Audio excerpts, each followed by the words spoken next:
everybody, welcome back to A Late Show. Joining me tonight from across the pond are the Academy Award-winning star of The Favorite and the Emmy-winning star of The X-Files and The Fall. They're currently teaming up for Season 4 of The Crown on Netflix. It may surprise you to learn that I enjoy predicting ministerial comings and goings. It's like the races. I like to study form and odds. Who's in, who's out. I also like to predict cabinets. My best so far was Mr. Wilson's second reshuffle. I got 90%. Would you like to hear my predictions for yours? I'm assuming no women. Women? In cabinet. No, certainly not. Well, not just because there aren't any suitable candidates, but I have found women in general tend not to be suited to high office. Oh, why is that? Well, they become too emotional. I doubt you'll have that trouble with me. Please welcome Olivia Colman and Gillian Anderson. Hello. Thank you so much for being here. Hi, thank you for having us. I introduced you as coming from across the pond. Are you both in the UK right now? Was I right? Yes. Correct. Okay. Yes. So, how is the second lockdown going? I know, sadly, the UK had a lockdown again. How are you spending your time? Well, indoors. Good. Yes. I want to thank you for having The Crown come out right now, as we're about to enter our winter of our discontent here, as we have to sort of lock down a little bit, not officially, but it's spiking in the United States. So we all need something good to occupy us while we're indoors. And I'm excited, Olivia, that you're back as Queen Elizabeth II. Gillian, here you are as Thatcher. There I am. Is that hairstyle looks like it could survive re-entry from low orbit. Both of you have substantial hairstyles. Mine's bigger than hers. Besides the hair and makeup, Gillian, were there particular, because your Thatcher is extraordinary, are there certain physical mannerisms that you picked up from her that were hooks for you? Well, certainly the voice is a big way in to her, and you know, you can do everything that you want physically in terms of, you know, adding a wig and adding clothes and a suit. I wore a suit to make me a bit wider. And but then at the end of the day, if you don't really have the voice right, you know, it's a little bit odd. So good way in is the voice. What's the secret to her voice? What's the secret to the Thatcher? Well, she used she was very breathy, and so and her pitch was a bit lower than mine, and also the way when I go into her, that there's a way of holding the teeth over the lower lip just a little bit, and go on, Stephen, just breathing out. Yeah. Breathing out. Breathing out. Breathing Hello. out. I'm Margaret Thatcher. Talking, and then taking an in-breath and not letting somebody else come in.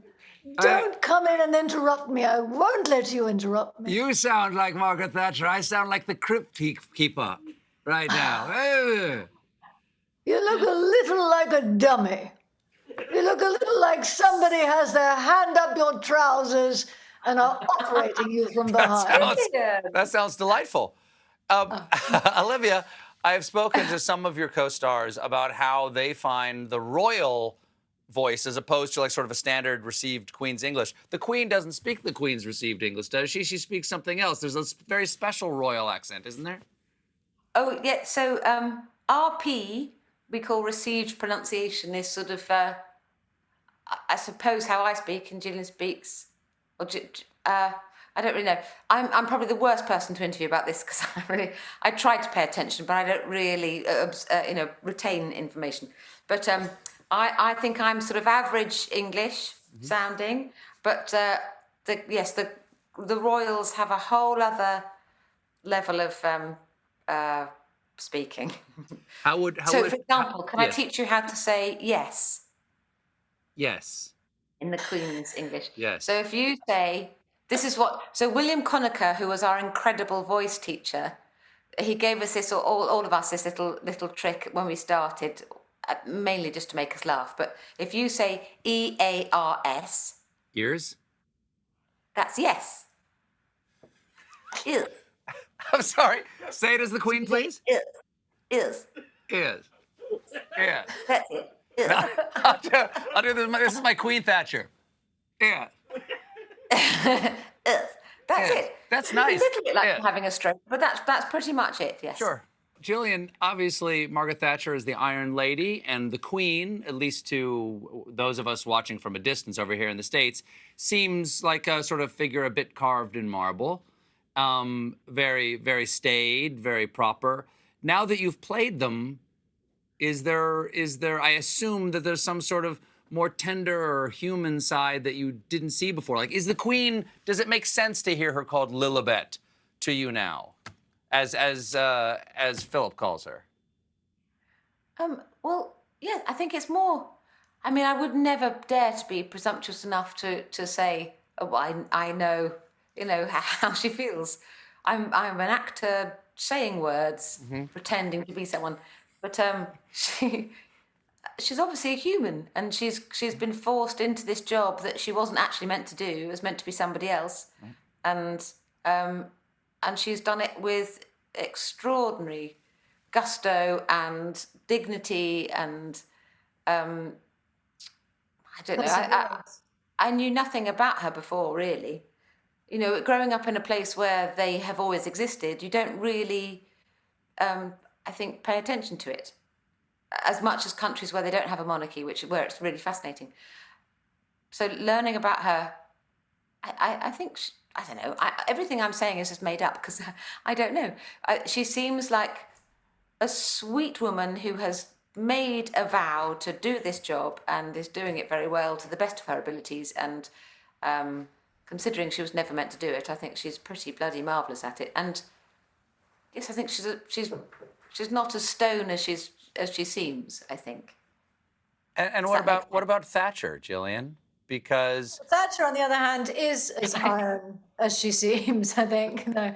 I mean, one of the things about the writing in The Crown, Peter's writing is he creates very three-dimensional characters, and I think we, at least for me, I always felt that Thatcher was what I knew of her seemed to be quite two-dimensional.